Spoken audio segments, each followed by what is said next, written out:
Christy Mathewson Memorial Stadium had many fans file through the gates on Saturday for Homecoming 2015 as the Georgetown Hoyas matched up with the Bucknell Bison in a big Patriot League encounter. The Bison received the opening kick and were able to move the ball upfield pretty rapidly. Nitty in the shotgun, has a pocket, throws a deep pass down the far sideline. It'll be caught for a first down. As tapping his toes on the far sideline was Bobby Caslater down at the 42-yard line of the Hoyas. However, later in that drive, R.J. Nitty was picked off and the Bison defense had to stand up to the challenge. Seco right, he'll throw it to him in the end zone. It's batted in the air and incomplete. Well, he had him at the goal line on a crossing pattern, and it was batted up into the air, and we'll have to see who gets credit. I think that's going to be, I think it's John. However, the Hoyas were able to get a chip shot field goal out of that drive, and they ended up leading early on 3-0. On its second drive of the game, things started to click for the Bison O. Bowers again in motion to the left. He'll stay in motion. Snitty in the shotgun will go play action. He'll throw a deep ball down the far side. It's going to be caught! Caught by Podbielski all the way to the 40-yard line. As that's going to be his second long grab in as many games. First and 10 Bison. Here's a quick pass out to Carter. Quickly jumping on it are the Hoyas, but Carter gets a great block and he'll shoot past a man at the 35. Bielski now moves in motion to the left. They'll go play action. Nitty under pressure will throw it. A great grab there by Bucknell's Hours as he will pirouette all the way around. Grab it at the 9. Fight down to the Hoyas 6 and be dropped down at the 5-yard line by Satchel. We'll see what they do with the dive. Here comes the quarterback. Nitty fighting. The referee is running in. The line's going to run in. It would be the 5th rushing touchdown this year by Nitty if he can get in, but they still haven't shown. Yes, they do!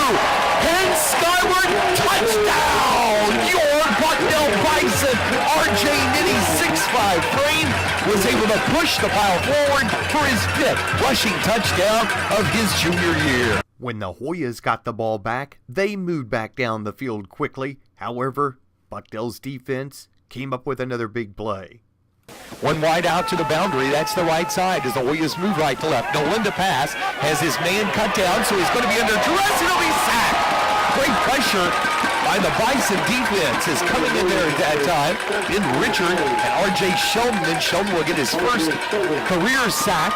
Subbing for Doug Whitlock. That'll move the ball back to the Bucknell 36, where it'll be second at about 18. Nice coverage downfield. That was an out-and-out coverage sack there. Lots of time in there, and then the pocket finally broke down. But on 3rd down and over 20 yards to go, the Georgetown Hoyas' Kyle Nolan was able to connect with Justin Hill on a huge touchdown reception. Bucknell needed a way to change the complexion of the game, and the Bison did just that on this play. That'll be a handoff. No play action. Nolan fleshed out. Will throw a deep man wide open, but it's going to be intercepted! Brian Marie, the freshman, will step in at the last second and knock the ball into his arms for his second pick of his freshman campaign. It'll be 1st and 10. Bucknell at the Bucknell 9-yard line. The Bison were able to get into field goal range on this great pass from Nitty to Caslander. Play action, Nitty has time. Looks downfield, throws it. It's going to be caught by Caslander on a crossing pattern. Inside the Hoyas 35, he'll dance his way to the far side of the field and finally be wrestled out of bounds at the 38-yard line. Hadn't been very good. Snap is good. Hold is good. Kick by Burdick, winds to the goalpost to our left, and it is good!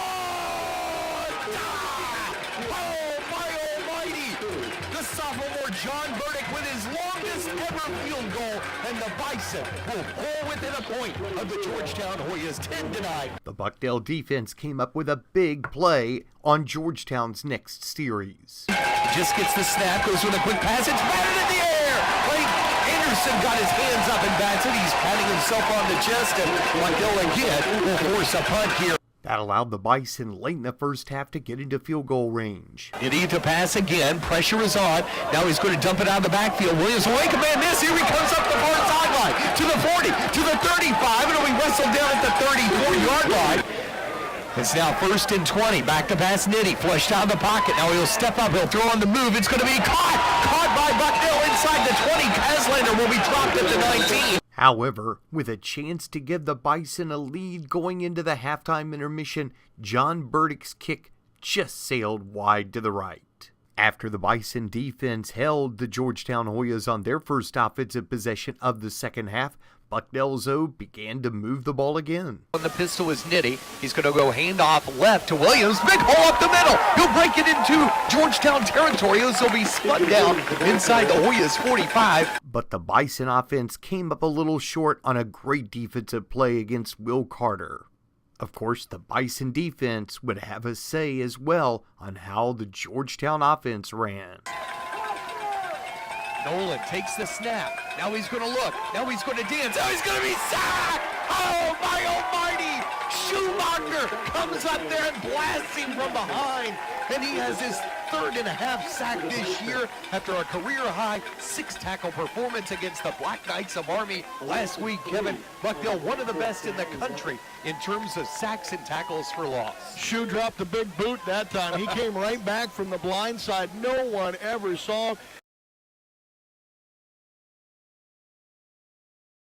In a game of ebb and flow, the Bucknell offense made the next big play. Treat, he'll throw it downfield, and Carter comes back and catches the ball, and there will be a 1st and 10 Bison. The game was looking to turn the way of the Bison until backup quarterback Barnes for Georgetown handed off to Joel Campella, and he scored a touchdown from 11 yards out. So now with time slipping away in the fourth quarter, Bucknell needed a big defensive stand, and the Bison got just that. Barnes in the shotgun. Campella to his right. Roll out to his right. Has all day. Throws it, man. Wide open. It's going to be banged in the air and intercepted. Here's John off at the near side. He'll have it at the Hoya 49. Man was wide open. Harrison Glore, but the ball, right when he got it, he was hit. Ball popped up, and Colin John off going to get his 2nd interception this year. Bucknell had one more miraculous play in them here late in the fourth period. Definitely playing prevent in the shotgun. Nitty. He's under pressure now. He steps up. He's the downfield. A lot of defenders there, but so is a receiver. It's going to be caught. It's going to be caught. Oh my goodness! Jaggedy streaking downfield gets his biggest grab of his senior year. Wow! At the 25, 1st and 10 Bison. However, with under a minute left, Georgetown's defense put an end to Bucknell's comeback hopes.